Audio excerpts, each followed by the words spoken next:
Particularisme de la répression, action civile. En principe, l'action civile, lorsqu'elle est le fait d'une dirigeant social, est exercée ut universi.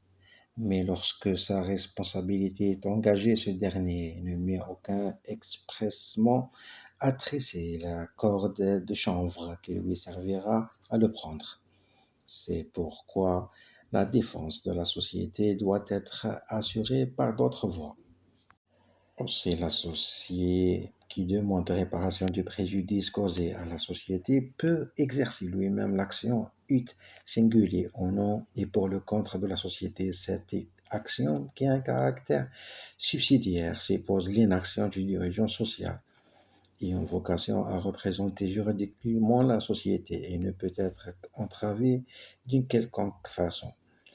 En cas de succès de l'action ut singulier, les dommages et intérêts sont versés à la société, se expliqué dans le passé. Le recours peu fréquent par les associés à ce type d'action.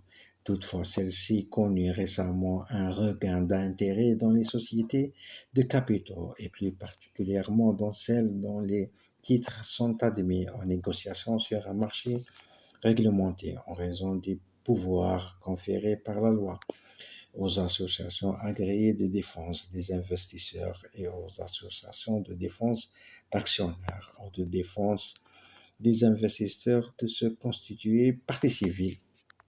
Par ailleurs, c'est l'exercice de l'action civile devant les juridictions répressives est un droit exceptionnel qui, en raison de sa nature, doit être strictement renfermé dans les limites posées par l'article 2 du Code de procédure pénale. Ce principe généralement appliqué avec une rigueur toute particulière, notamment en matière d'abus de biens sociaux et dans une moindre mesure en matière de délits comptables.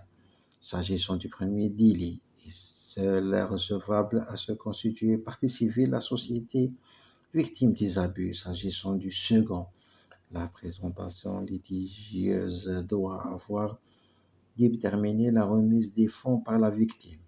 L'actionnaire ou l'associé qui se constitue partie civile se voit ainsi le plus souvent fermer les portes du prétoire pénal faute de pouvoir justifier d'un préjudice personnel directement causé par l'infraction.